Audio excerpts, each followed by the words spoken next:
All right, so the cornea is the clear outermost window through which light first enters the eye. This part here, and this model doesn't represent the cornea at all. And the sclera is the white of the eye, so it's dense irregular connective tissue, the thick, strong wrapping around the outside of the eyeball. And the sclera is this layer on this eye. The choroid is the dark layer that creates a dark backdrop that's deep to the sclera. So it's this purple-gray color on this model and on this model. And on the cow eye, it's a really deep blue color with a pearlescent part that helps cows see better at night than humans can.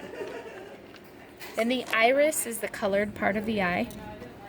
Pigmented, but this is smooth muscle that adjusts the diameter of the pupil, which is the hole that goes through the center of the iris.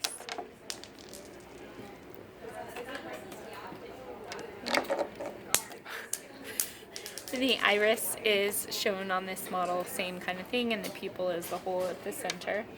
The ciliary body is the structure on the backside of the iris that contains suspensory ligaments that hold the lens in place behind the iris, as well as muscle that helps to adjust the shape of the lens to help you focus light on the retina.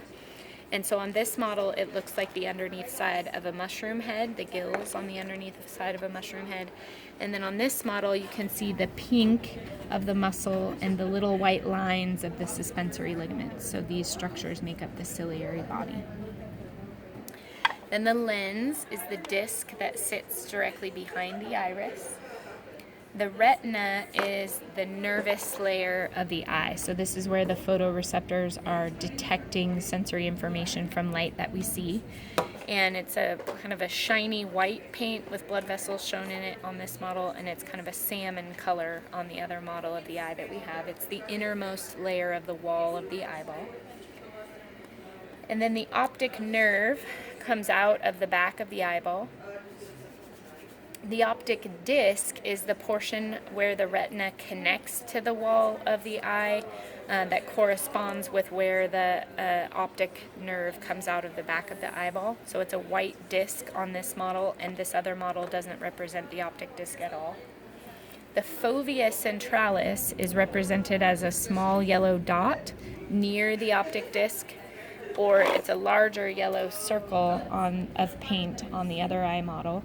This is the focal point of the eye. So this is the highest concentration of photoreceptors where the lens is trying to adjust its shape in order to focus light on this part of the retina. Then the eye is divided into two spaces. The spaces correspond with the area in front of or behind the lens. So all of the space in front of the lens is part of the anterior cavity, and it's filled with a very watery fluid that's called the aqueous humor. And then the part of the eye that is behind the lens is the posterior cavity, which you can also call the vitreous chamber. And it's filled with a very viscous fluid that's represented by this clear plastic container called the vitreous body or the vitreous humor, which has a consistency more like jello, but is still a fluid inside the eye. So the vitreous body or vitreous humor is represented by this deepest portion of this eye model with the retina wrapping on the outside of it.